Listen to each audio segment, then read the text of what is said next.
கடைக்கு போய் பலாப்பழம் வாங்கி வந்துட்டு என்ன செய்யலான்னு சொன்னால், பலாப்பழம் நாங்கள் கையில் பலாப்பழத்தின் பால் இருக்கலாம் அதை கையில் ஊற்ற பண்ணுறதுக்காண்டி கைக்கு ரொம்ப இன்னும் தடவி போட்டு பலாப்பழத்தை வெட்டி எடுக்கணும். இந்த காய்ச்சி எல்லாத்தையும் காய்ச்சி போட்டுவிடணும். ஏன்னா அதை புரோட்டீன் பையால் சுற்றிட்டு அந்த அதனுடைய எல்லாத்தையும் காய்ச்சிக்கு போட்டுட்டு இப்போ இந்த பலாப்பழத்தை பாருங்கள், எல்லாம் நோண்டி எடுத்துட்டேன். எல்லாத்துக்குள்ளே எல்லாம் பலாப்பழம் கட் பண்ணி எடுத்துட்டேன். அந்த வீடியோ எடுத்தேன்னா அது எடுபடையில் அந்த வீடியோ.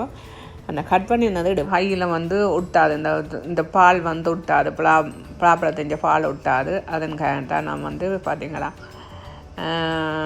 எண்ணெய் பூசினான். இப்போ எல்லா பலாப்பழ விதையம் எடுத்து நாங்கள் இது என்ன செய்யலாமுண்டா, பைத்தங்காய் இருக்குது, பைத்தங்காய்க்கு போட்டு சமைச்சிங்கன்னா நல்ல டேஸ்ட்டாக இருக்கும். அல்லது தனி கொட்டையை எடுத்து என்ன செய்யணுமெண்டா அவிச்சு போட்டு சாப்பிடுங்கன்னா அதுக்கும் நல்ல டேஸ்ட்டாக இருக்கும். இப்போ பாருங்கள், சிப்பர் வாயில் போட்டு வச்சுட்டேன்.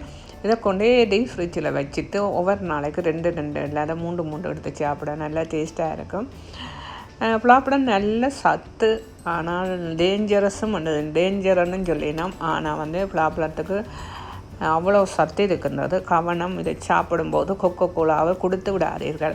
பலாப்பழம் சாப்பிடும்போது கொக்கோகோலாவை குடிக்கக்கூடாதுன்னு சொல்லிக்கணும். மற்றது இதை கவனமாக பேக்கில் போட்டு வச்சிங்கன்னு சொன்னால், நாங்கள் புட்டு அவிக்கிற நேரங்களில் எடுத்து 2-3 சொல்லி எடுத்து புட்டோடு சேர்த்து சாப்பிடலாம். இப்போ நாங்கள் ஊரில் என்ன செய்வோம்னு சொன்னால், பலாப்பழத்தை பெரிய மரம், உங்களோட ஊரில் எல்லாம் உங்களோட ஐயா பெரிய மரங்களாக வளர்க்குறார். அது பலா மரம், பெரிய பலா மரமாக இருக்கும். அதை வெட்டி அது நல்ல தேனாக இருக்கும். அது வெட்டி கொண்டு வருவார். என்னென்னா வவுனிக்குளத்துலேருந்து கொண்டு வருவார். அப்போ எங்கள் மாமி வீட்டில் இந்த பலா மரம் நிற்குது, கமல மாமி வீட்டை இருக்குது. அங்கேருந்து வெட்டி கொண்டு வருவேணும். வெட்டி கொண்டு வீட்டை கொண்டு அது புதுசாக வெட்டி போட்டு நாங்கள் எல்லாம் சாப்பிடு போட்டு எங்கள்ட ஆடு மாடுகள் இருக்குதானே, வீட்டை ஆடு மாடு நிறைய இருக்குது.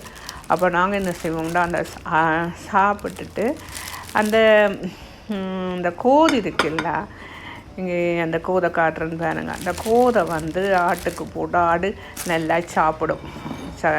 ஆடு மாடுகள்லாம் நல்லா சாப்பிடும்.